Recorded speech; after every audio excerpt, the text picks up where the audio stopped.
Imagine if you could put your money into something na hindi lang nakapark, yung nagagamit mo, na-enjoy mo, while still having long-term potential.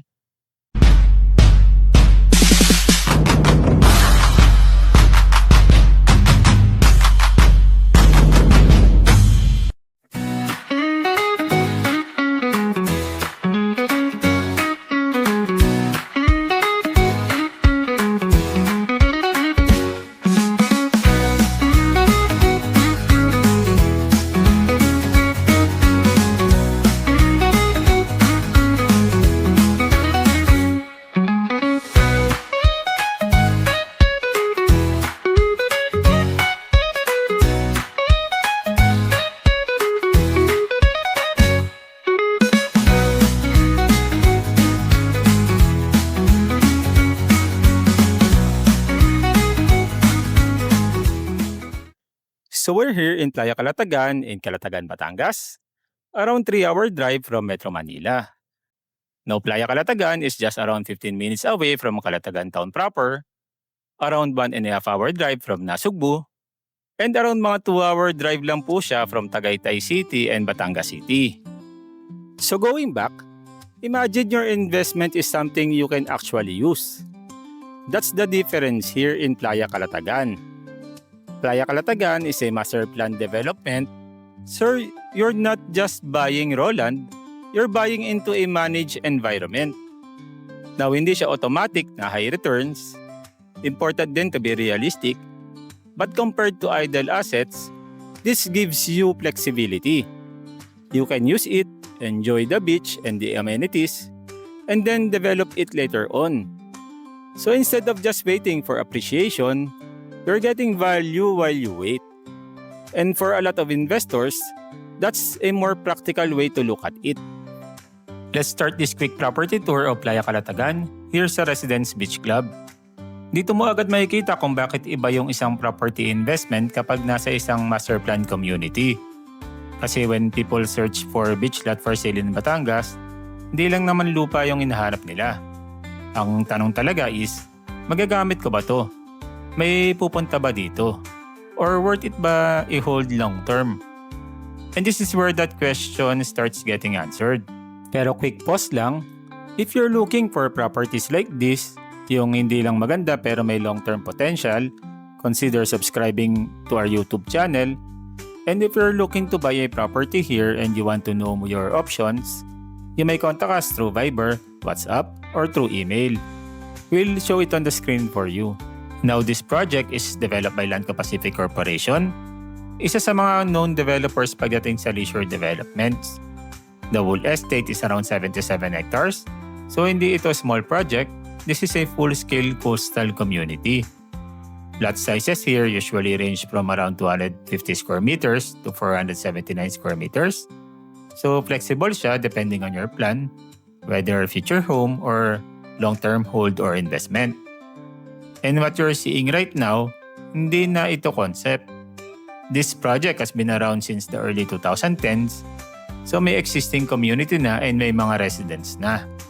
And here sa Beach Club, meron po kayong beach access, may pools and lounge areas na exclusive lang for lot owners ng Playa Calatagan. So from an investor's perspective, this is important because instead of just owning a land, you're owning land inside a place that people actually go to. And that's a big difference. Now from the residential side, we move to Calatagan South Beach. And dito mo makikita yung second layer ng value ng Playa Calatagan. Kasi if kanina medyo private, medyo relax, dito naman mas buhay and mas lively. Mas maraming tao, mas maraming activity, mas maraming dahilan para puntahan yung lugar. And as an investor, this matters more than people think. Kasi when people look for beachfront property in the Philippines, hindi lang sila tumitingin sa ganda ng beach. They're looking for places na may ecosystem.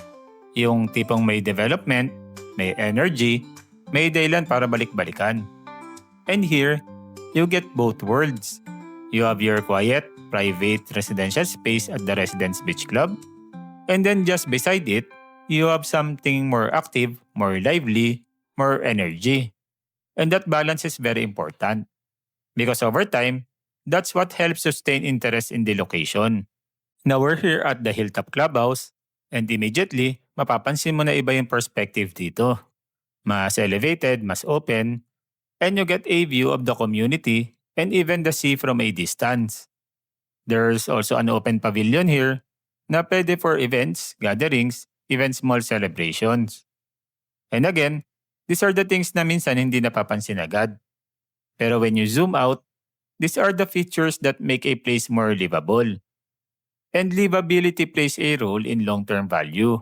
Now this one, isa ito sa mga pinaka-unique na areas dito. This is the Bamboo Park, a walkable space surrounded by landscape bamboo. So very different yung atmosphere niya compared to typical developments. Tahimik, relaxed, parang ang layo mo sa ingay ng city life. And this is where you really see the difference between a regular subdivision and a master planned one. Kasi this isn't just extra space, this is intentional. So designed siya to create a certain feel sa community. And over time, yan yung tumutulong mag-maintain ng value, yung overall experience, hindi lang yung lupa. Next, we have the Oasis. This is more of your everyday amenity area. You have a clubhouse, adult and kiddie pool, and a wide open space where families can just hang out. Makikita mo talaga dito, kids playing, people swimming, parang typical weekend setup. And again, going back sa investor mindset, the more a place is used, the more it stays relevant. Kasi hindi siya nagiging dead investment. It becomes part of people's lifestyle. And that's something you want in a long-term property investment. Ito naman po yung amphitheater park, simple open space but again, adds to the overall environment of the community. So by now, nakita mo na yung buong environment. Hindi lang siya basta beach lot, it's a full coastal community. Now the question is, where does the actual opportunity come in? So let's talk about the remaining lots on inventory.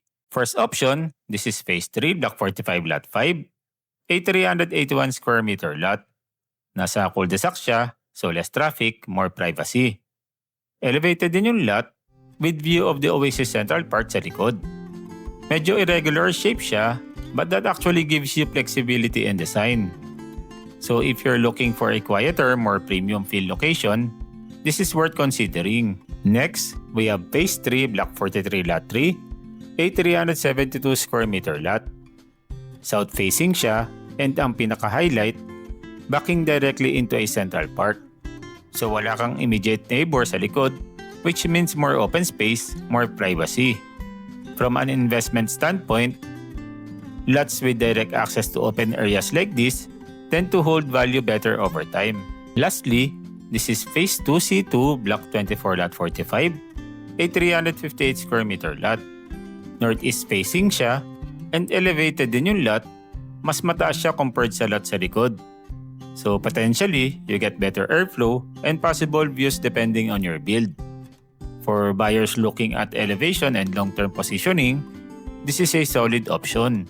So if you're looking for a residential beach lot in Batangas, or you're exploring long-term real estate investment in the Philippines, Playa Calatagan is definitely something na dapat mong i-consider. Not because it guarantees quick returns, but because it offers something more sustainable. You're buying into a place that you can actually use, enjoy, and hold over time. And for a lot of investors today, that's becoming more important. Hindi lang appreciation, but usability, flexibility, and long-term positioning. If you want to check available lots here at Playa Calatagan, you can reach out through Viber, WhatsApp, or through our email. We'll show our details on the screen for you. And if you want more property tours like this, please consider subscribing. See you on the next one.